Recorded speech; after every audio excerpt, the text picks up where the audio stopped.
Assalamualaikum warahmatullahi wabarakatuh. Kami dari kelompok 3 akan menjelaskan mengenai contoh-contoh soal mengenai uji Mann-Whitney dan uji korelasi Rank-Spearman. Dari kelompok 3 sendiri beranggotakan 4 orang. Yang pertama, saya sendiri Deborah Sandra dengan NIM akhir 015, Melina dengan NIM akhir 029, Neta Alivia dengan NIM akhir 061, dan Muhammad Inahmi kami dengan NIM akhir 071. Pada penjelasan kali ini, kami akan membahas 4 soal, di mana 2 soal mengenai uji Mann-Whitney dan 2 soal mengenai uji korelasi Rank-Spearman. Untuk soal yang pertama, yaitu mengenai soal uji Mann-Whitney. Soal ini bersumber dari buku Bain tahun 1992 dengan judul Introduction to Probability and Mathematical Statistics. Untuk soal yang pertama yaitu the following fatigue failure times of ball bearings were obtained from 2 different testers. Test the hypothesis that there is no difference in tester, use alpha 10% and get the confidence level. Untuk soalnya sendiri, ini ingin mengetahui apakah terdapat perbedaan antara penguji 1 dan penguji 2 mengenai waktu kegagalan dari sebuah bantalan bola. Data yang disajikan terlihat di tabel berikut ini. Nah, data tersebut merupakan data dengan skala rasio. Namun dari pengujian tester 1 dan juga tester 2 itu diperoleh kesimpulan bahwa tester 2 tidak berdistribusi normal. Sehingga untuk mengetahui perbedaan keduanya digunakan uji Mann-Whitney dengan menguji perbedaan nilai mediannya. Nah, berikut ini disajikan hasil dari uji normalitas menggunakan bantuan software Minitab. Terlihat bahwa untuk tester 1 atau penguji 1 nilai p-value-nya itu 0,15, sehingga untuk tester 1 itu berdistribusi normal. Namun untuk tester 2 atau penguji 2 itu nilai p-value-nya 0,031, dan untuk penguji 2 itu tidak berdistribusi normal, sehingga bisa dilanjutkan menggunakan uji Mann-Whitney. Untuk hipotesisnya sendiri yaitu median 1 dikurangi median 2 sama dengan 0, atau there is no difference in the median value of fatigue failure times of ball bearings between the two testers. Dan untuk hipotesis alternatifnya yaitu median 1 dikurangi median 2 tidak sama dengan 0, atau there is a difference in the median value of fatigue failure times of ball bearings between the two testers. Nah, untuk daerah kritisnya sendiri, di sini karena pengujian dilakukan dua sisi, maka nilainya yaitu menggunakan min Z alfa per 2, di mana alfanya adalah 0,1, sehingga min Z 0,1 per 2, yaitu nilainya min 1,65, dan Z alfa per 2 nilainya 1,65. Sehingga H0 akan ditolak apabila nilai Z hitung kurang dari min 1,65, atau Z hitung lebih besar dari 1,65. Kemudian statistik uji yang digunakan yaitu Z sama dengan U min N1 N dikali N2 per 2 per akar N1 dikali N2 dikali N1 ditambah N2 plus 1 per 12. Jadi statistik ujinya di sini menggunakan pendekatan ke distribusi normal, standar, karena untuk nilai N-nya sendiri itu lebih dari 10. Kemudian untuk mencari nilai U-nya, kita harus meranking terlebih dahulu nilai-nilai yang ada. Berikut ini adalah tabel di mana sudah menyajikan untuk rank-nya dan untuk sampel berapanya, kemudian untuk poin dari sampel tersebut. Kemudian setelah dilakukan rank dan diberikan poin-poin untuk tiap sampelnya, diperoleh nilai U1 yaitu 18 dan nilai U2 adalah 5.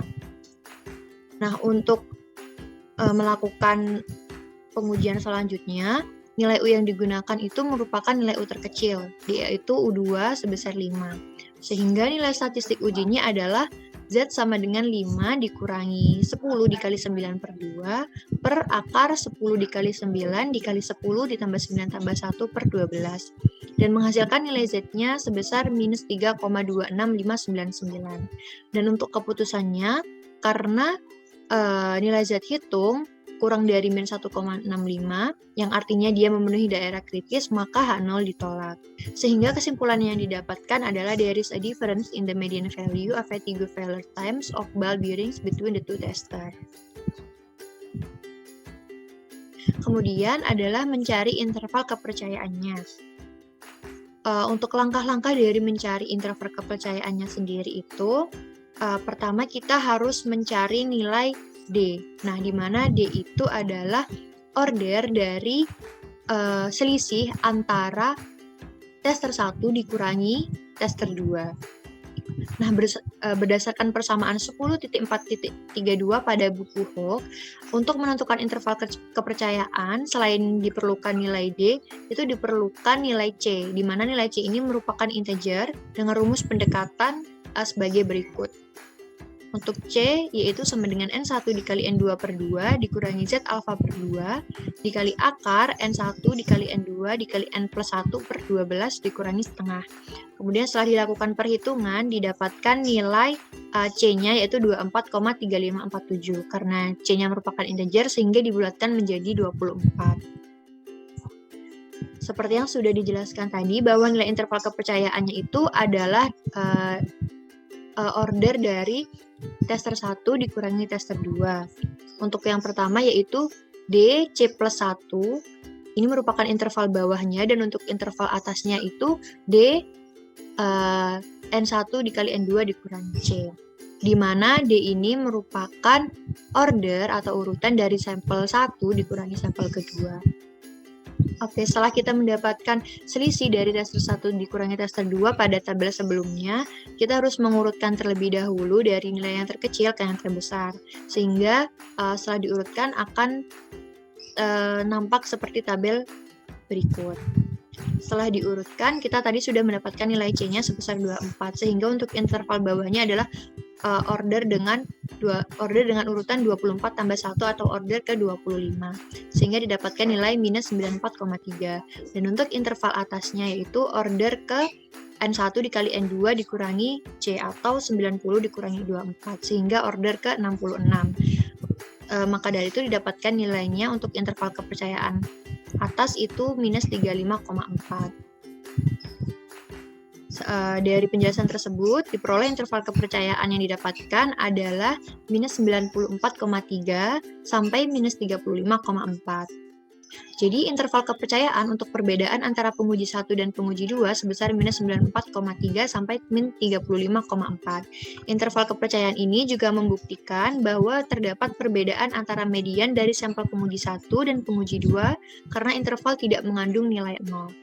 Nah, untuk hasil pembandingnya yaitu kami menggunakan bantuan software Minitab dan diperoleh hasil yang sama, yaitu interval kepercayaan untuk perbedaan mediannya adalah minus 94,3 sampai minus 35,4. Untuk hal kedua uji mandiri yaitu a new approach to prenatal care is proposed for pregnant women living in a rural community.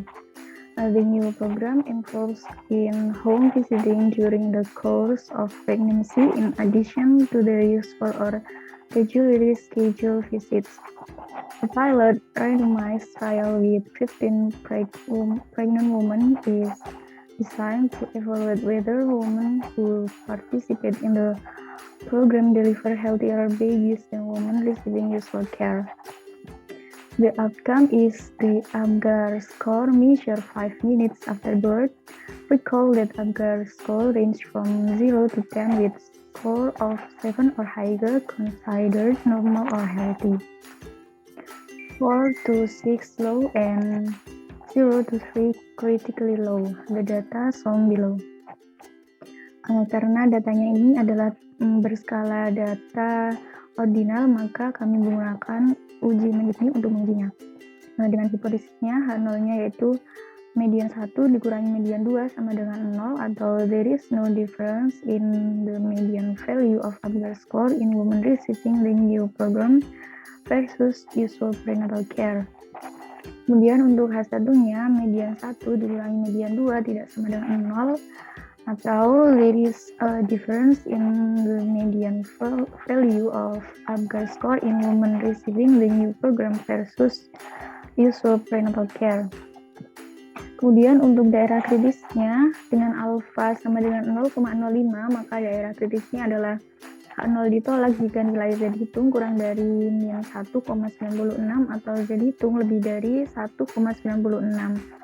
Kemudian untuk statistik ujinya Z sama dengan U dikurangi N1 kali N2 dibagi 2 dibagi akar dari N1 kali N2 kali N1 ditambah N2 ditambah 1 dibagi 12. Kemudian untuk mencari nilai U, pertama urutkan dulu sampelnya dari yang terkecil ke yang terbesar. Untuk poinnya, karena ini di antara sampel 1 terdapat 1 sampel 2, kemudian ini antara sampel 2 ke sampel 2 terdapat 2 sampel 1, maka ini diberikan nilai 2. Kemudian begitu juga seterusnya. Kemudian diperoleh untuk U1-nya sama dengan 16 dan U2-nya sama dengan 4. Jadi untuk nilai U-nya yang digunakan yaitu 4 karena itu yang terkecil. Kemudian untuk statistik ujinya Z sama dengan 4 dikurangi 8 kali 7 per 2 dibagi akar dari 8 kali 7 kali 8 ditambah 7 ditambah 1 dibagi 12 diperoleh Z-nya sama dengan min 2,7775. Kemudian untuk keputusannya H0 ditolak karena nilai Z dihitung sama dengan min 2,7775 kurang dari min 1,96 memenuhi daerah kritis. Kemudian kesimpulannya, terdapat perbedaan skor ABGAR antara wanita hamil yang menerima program biasa untuk perawatan prenatal dengan wanita hamil yang menerima program perawatan baru. Kemudian untuk interval kepercayaannya, yang pertama dilakukan dulu tabulasi datanya. Sampel 1I dikurangi sampel 2I. Misalnya ini 8 dikurangi 9, kemudian 7 dikurangi sama dengan min 3, dan begitu pula seterusnya. Kemudian untuk mencari nilai C-nya yaitu N1 dikali N2 dibagi 2 dikurangi Z alfa per 2 dikali akar dari N1 kali N2 dikali N ditambah 1 dibagi 12 dikurangi setengah. Kemudian diperoleh nilai C-nya mendekati 11. Kemudian untuk interval 1I dikurangi sampel 2I tadi diurutkan dari nilai yang terkecil ke nilai yang terbesar, kemudian diberikan order sesuai urutannya. Kemudian untuk interval kepercayaannya didapatkan DC plus 1, DN1 kali N2 dikurangi C yaitu D12, D45. Jadi untuk interval kepercayaannya yaitu dari min 5 sampai min 1. Kemudian berdasarkan perhitungan di atas, interval kepercayaannya untuk perbedaan skor ABGAR antara wanita hamil yang menerima program biasa untuk perawatan prenatal dengan wanita hamil yang menerima program perawatan baru yaitu sebesar min 5 sampai min 1. Interval kepercayaan ini juga membuktikan bahwa terdapat perbedaan antara skor ABGAR antara wanita hamil yang menerima program biasa untuk perawatan prenatal dengan wanita hamil yang menerima program perawatan baru karena intervalnya tidak mengandung nilai 0. Kemudian subbahasan selanjutnya terkait korelasi rank Spearman. Soal pertama, yang menyatakan bahwa korelasi Spearman merupakan kasus khusus dari korelasi Pearson. Soal ini bersumber dari Seskin tahun 2003. Dari soal berbunyi, a psychologist conducts a study involving a sample of 5 children to determine whether there is a statistical relationship between the number of ounces of sugar a 10-year-old child eats per week, which will represent the X variable, and the number of cavities in child mouth, which will represent the Y variable. The two scores, the ounces of sugar consumed per week and number of cavities obtained for each of the 5 children as follows. If there is a significant correlation between sugar consumption and the number of cavities, assume that the ratio data are rank ordered, since one or more of the assumption of the percent product moment correlation coefficient have been silently violated. Jadi di sini kita memiliki 5 pasang data yang diambil dari 5 anak. Kemudian data tersebut diasumsikan diurutkan berdasarkan rank. Nah, karena asumsi dari korelasi persen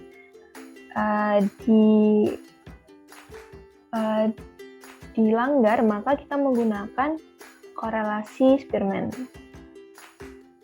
Nah, perhitungan koefisien korelasi sendiri untuk secara umum dapat dilakukan dengan persamaan 1, sedangkan perhitungan koefisien korelasi Spearman secara khusus dapat dihitung menggunakan persamaan 2.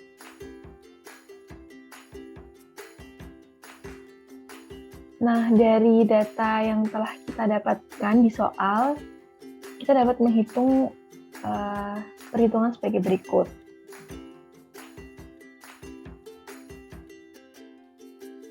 Dengan Rx merupakan rank dari X, Ry merupakan rank dari Y, dan D merupakan selisih antara rank X dan rank Y. Karena di sini ternyata rank X dan rank Y memiliki nilai yang sama, maka nilai D adalah 0. Kemudian kita menggunakan rumus persamaan pertama. Karena perhitungan korelasi Spearman menggunakan nilai rank X dan rank Y, maka yang dimasukkan di sini merupakan X dan Y-nya merupakan nilai ranknya, bukan X dan Y asli. Dan didapatkan nilai R sebesar 1. Kemudian dengan rumus kedua, kita mendapatkan nilai korelasi rank Spearman sebesar 1 juga. Nah, dari persamaan 1 maupun 2 didapatkan hasil yang sama untuk koefisien korelasi Spearman, yaitu bernilai positif mutlak 1. Nah, karena kita ingin melakukan perbandingan, maka kita juga melakukan perhitungan dengan menggunakan koefisien korelasi persen. Dengan menggunakan persamaan 1, namun perhitungan X dan Y di sini merupakan data asli, bukan merupakan data rank seperti yang telah kita lakukan sebelumnya. Nah, dari perhitungan ini kita mendapatkan nilai R sebesar 0,9549. Dengan menggunakan software Minitab, kita memperoleh nilai korelasi persen sebesar 0,955 yang juga sesuai dengan hasil perhitungan manual ini. Kemudian untuk nilai korelasi Spearman, kita juga mendapatkan Spearman Rho atau koefisien korelasinya sebesar 1. Akan tetapi di sini untuk nilai p-value-nya bernilai bintang atau dapat dikatakan tidak valid. Nah, dengan demikian, korelasi Spearman merupakan kasus khusus dari korelasi persen yang menggunakan data dengan urutan peringkat. Namun, korelasi persen berdasarkan soal yang telah kita kerjakan memiliki nilai yang lebih akurat untuk data berskala rasio karena nilai p-value dari perhitungan software Minitab tidak dapat dikeluarkan, sehingga untuk data berskala rasio sebaiknya kita menggunakan korelasi persen.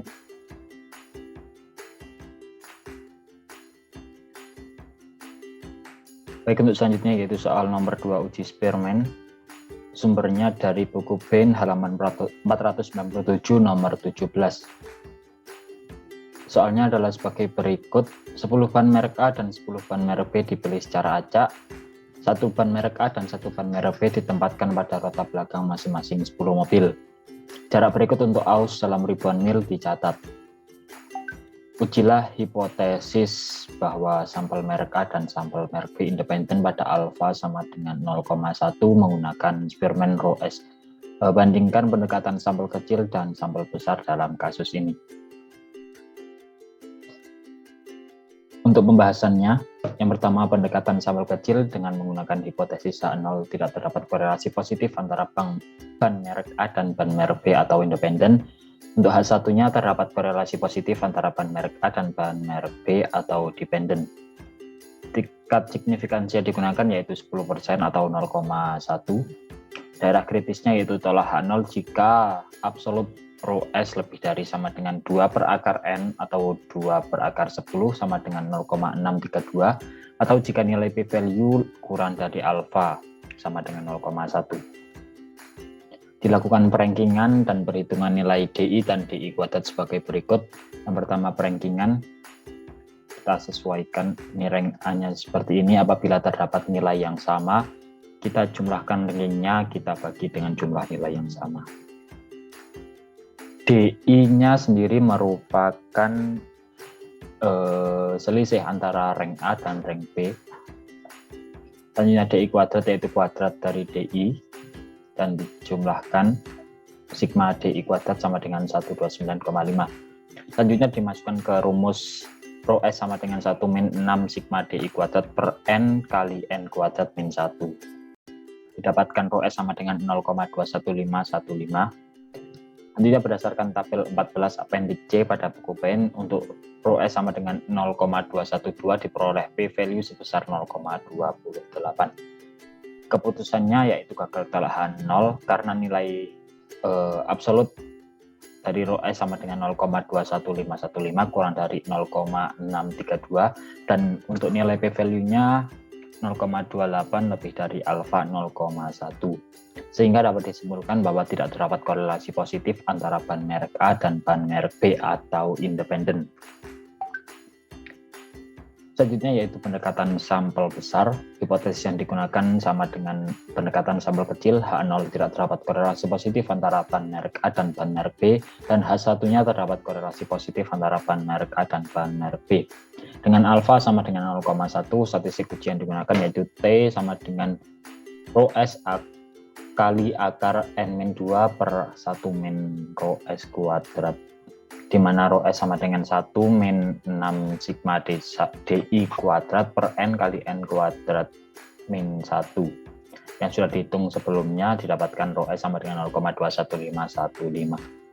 Daerah kritisnya yaitu tolak H0 jika nilai T hitung lebih dari T tabel sama dengan 1,397. Dihitung nilai statistik ujinya, dimasukkan ke dalam rumus, didapatkan T sama dengan 0,62313. Untuk keputusannya yaitu gagal tolak H0 karena nilai T hitung 0,62313 kurang dari T tabel 1,397, sehingga dapat disimpulkan bahwa tidak terdapat korelasi positif antara ban merek A dan ban merek B atau independen. Sekian presentasi dari kelompok 3, kurang lebihnya mohon maaf. Assalamualaikum warahmatullahi wabarakatuh.